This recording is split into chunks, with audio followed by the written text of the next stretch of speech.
Liquor మీద విపరీతమైన negative వస్తుంది కాబట్టి దాన్ని కవర్ చేసుకోవడానికి ఒక విచిత్రమైనటువంటి పని చేసిందట ప్రభుత్వం. ఎక్సైజ్ శాఖ కానిస్టేబుల్ రోజు ఉదయం 10 గంటలకి ముందు వెళ్ళి ఫోటోలు తీయాలట షాప్ది, రాత్రిపూట్ల 10 తర్వాత వెళ్ళి షాపుల ఫోటోలు తీయాలట.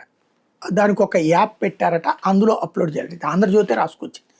విచిత్రం ఏంటంటే అది జ్యోతినే రాసింది. వాళ్ళు షాపుల దగ్గరికి వెళ్తే షాప్ తెరిచి ఉంటే కనుక మూసేపిస్తున్నారు, మూసేపిచ్చి మరి వీడియోలు అదే ఫోటోలు తీస్తున్నారు. ఒక్కళ్ళ మీద కూడా కేసు నమోదు కాలేదు ఈ రోజు వరకు. ఇంకా పైగా రాత్రి 1 గంట దాకా కూడా ఫోటోలు తీస్తున్నారు. అసలు అక్కడ ఎందుకు? వైన్ షాప్ అయినా బార్ అయినా, బార్లు అయితే 12 దాకా, ఉదయం 10 నుంచి రాత్రి 12 దాకా, షాపులు అయితే 10 నుంచి 10 దాకా నడుస్తున్నాయా లేదా అంటే బెల్ట్ షాపులతో సహా నడుస్తున్నాయి. ఆ యాప్ల ద్వారా తీసుకొచ్చి ఎవరికి ఆ కానిస్టేబుల్కి డబ్బులు ఇవ్వడం తప్పించి ఏమైనా ప్రయోజనం ఉంటుందా?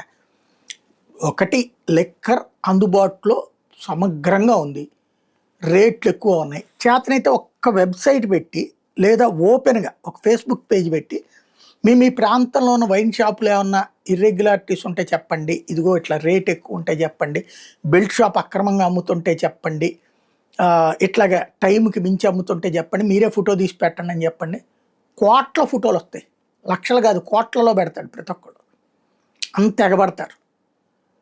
కాకపోతే ఏంటంటే ప్రస్తుతానికి మేము చేసామన్నట్టు రేపు పొద్దున ఏ హైకోర్టు అడిగితే చూపించడం కోసం చేస్తున్నట్టు కనబడుతుంది.